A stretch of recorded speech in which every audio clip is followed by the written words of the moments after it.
hello hi అండి నమస్తే నేను మీ స్వాతిని ఈరోజు నేను మీకు స్పాంజీ రాజ్మలై ఇంట్లో ఎలా ప్రిపేర్ చేయాలో చూపిస్తానండి నేను దీన్ని మిల్క్ పౌడర్తో ఈజీ వేలో ప్రిపేర్ చేసుకున్నాను చాలా ఈజీగా అండ్ స్వీట్ షాప్లో లానే టేస్టీ అయితే వస్తుంది దీని ప్రిపరేషన్ చూపించే ముందు నా ఛానల్ని మీరు ఫస్ట్ టైం చూస్తున్నట్టయితే నా ఛానల్ని సబ్స్క్రైబ్ చేసుకుని పక్కన ఉన్న బెల్ ఐకాన్ని క్లిక్ చేయండి ఇప్పుడు నేను ప్రిపరేషన్ అయితే చూపిస్తున్నాను ఒక మిక్సింగ్ బౌల్ తీసి 1 కప్ మిల్క్ పౌడర్ అనేది యాడ్ చేసుకోవాలి అలానే 2 స్పూన్ వరకు మైదా అనేది యాడ్ చేసుకోవాలి అలానే ఒక హాఫ్ స్పూన్ వరకు బేకింగ్ పౌడర్ అనేది యాడ్ చేసుకొని 2 దంచిపెట్టుకున్న యాలకులు యాడ్ చేసుకోవాలి అలానే ఒక 3 స్పూన్ వరకు నెయ్యిని యాడ్ చేసుకొని బాగా కలిసేలా కలుపుకోవాలి పిండికి మొత్తం పట్టేలా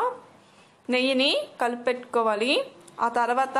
కొంచెం కొంచెంగా పాలు యాడ్ చేసుకుంటూ మనం గులాబ్ జామున్ పిండి ఏ విధంగా కలిపి పెట్టుకుంటామో ఆ విధంగా కలిపెట్టుకోవాలి కొంచెం కొంచెంగానే పాలు అనేది యాడ్ చేసుకోవాలి ఒకేసారి యాడ్ చేయకూడదు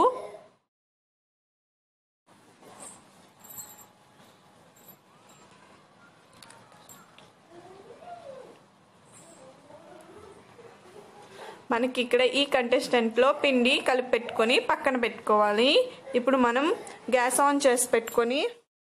పాన్ పెట్టుకున్నాక పాన్ హీట్ అయ్యాక 1/2 లీటర్ వరకు ఫ్యాట్ మిల్క్ యాడ్ చేసుకుంటూ అడుగు పట్టకుండా కలుపుతూ ఉండాలి ఇలా యాడ్ చేసిన ఫ్యాట్ మిల్క్ అనేది కొంచెం బాయిల్ అయ్యాక ఒక 5 యాలకులు దంచిపెట్టి యాడ్ చేసుకోవాలి అలానే 1/2 కప్ వరకు షుగర్ కూడా యాడ్ చేసుకొని షుగర్ బాగా మెల్ట్ అయ్యే వరకు కలుపుతూ ఉండాలి షుగర్ మెల్ట్ అయ్యే వరకు కలుపుతూ ఉండాలి మీడియం ఫ్లేమ్లో పెట్టుకొని కుక్ చేయాలి ఇప్పుడు మనం ముందుగా ప్రిపేర్ చేసి పెట్టుకున్న పిండిని హాఫ్ అన్ అవర్ తర్వాత చేతికి నెయ్యి అప్లై చేసుకుంటూ చిన్న చిన్న బాల్స్లా తీసుకొని మనం రాజ్మలై ఏ షేప్లో ఉంటుందో ఆ షేప్లో మనం చేసుకొని ఒక ప్లేట్లో పక్కన పెట్టుకోవాలి అన్నీను ఒక బాల్స్ తీసుకొని ఇలా ప్రెస్ చేస్తే సరిపోతుంది మనకి రాజ్మలై షేప్ అనేది వచ్చేస్తుంది వీటన్నిటిని ఒక ప్లేట్లో తీసుకుని పక్కన పెట్టుకున్నాక ముందుగా మనం ప్రిపేర్ చేసి పెట్టుకున్న ఈ మలైలో అడుగు పట్టకుండా కలుపుతూనే ఉండాలి మీడియం ఫ్లేమ్లో పెట్టుకొని కుక్ చేసుకోవాలి ఈ మలై అనేది రోయిలింగ్ బాయిలింగ్ అయ్యేటప్పుడు మనం ముందుగా ప్రిపేర్ చేసి పెట్టుకున్న ఈ రాజ్మలై అనేది యాడ్ చేసుకుంటూ మూత పెట్టి 10 నిమిషాల పాటు కుక్ చేసుకుంటే మీకు స్పాంజీ రాజ్మలై అనేది ప్రిపేర్ అయిపోతుంది అండ్ ఇవి మూత పెట్టి కుక్ చేసేటప్పుడు డబుల్ క్వాంటిటీలో కుక్ అవుతాయి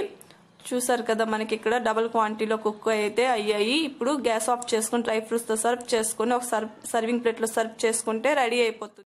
ఇలా ప్లేట్లో సర్వ్ చేసుకుంటే సరిపోతుంది thank you for watching bye